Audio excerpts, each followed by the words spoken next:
मित्र, अभी इसी क्षण डिप्रेशन को टाटा बोल दो। हाँ, ठीक सुना तुमने। टाटा, गुड बाय, अलविदा, फिनिश। डिप्रेशन कोई बीमारी नहीं है।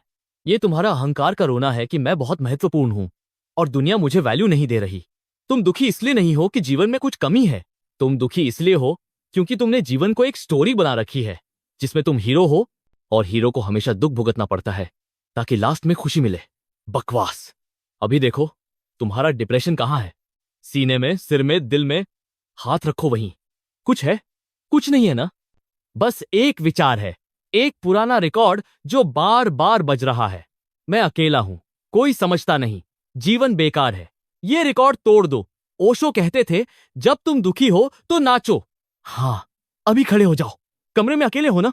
कोई देख नहीं रहा। अब पागलों की तरह नाचो। जोर जोर से हंसो। हंसी आ रही है या नहीं, जबरदस्ती हंसो।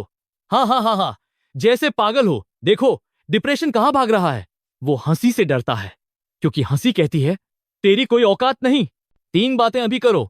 1, अभी गहरी सांस लो, पूरी छाती भर के। फिर जोर से छोड़ो। हुश 10 बार करो। डिप्रेशन सांसों में नहीं टिकता, वो दम घुट जाता है। 2, अभी अपने आप से कहो जोर से, मैं डिप्रेशन नहीं हूं, मैं तो जश्न हूं जो भूल गया था नाचना। 10 बार बोलो, आवाज इतनी तेज कि पड़ोसी डर जाए।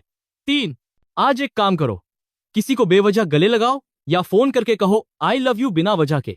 डिप्रेशन अहंकार की बीमारी है, प्यार उसका काट है। ओशो की आखिरी बात याद रखो, जीवन एक लीला है। तुम दुखी हो क्योंकि तुमने इसे सीरियसली ले लिया। सीरियसनेस ही डिप्रेशन का बाप है। हंसो, नाचो, गाओ, पागल बनो, क्योंकि तुम पहले से ही पागल हो जो दुख को सीरियसली ले रहे हो। अभी उठो, डिप्रेशन को लात मार के बाहर निकालो और कमरे में चिल्लाओ, टाटा डिप्रेशन। अब कभी मत आना, वरना फिर नचवा दूंगा। हाँ हाँ हाँ, शुरू हो जाओ। जश्न शुरू।